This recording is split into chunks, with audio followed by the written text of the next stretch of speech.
This guide will instruct you on how to replace the nozzle brush on the AXIOM series of 3D printers. Over time, the nozzle brush will wear down, but it can be replaced easily. Using a 2.5mm hex wrench, remove the two bolts which are holding the brush in place.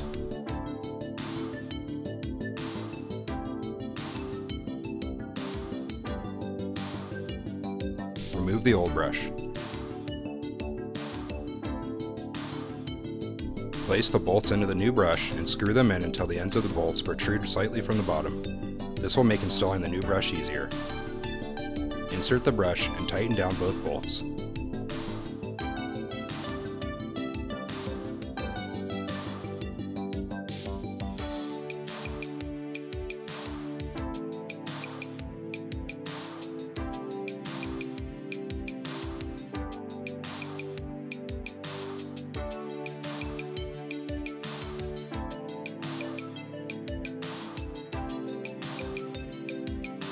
The new brush will ensure proper auto leveling by keeping the nozzles clean before printing.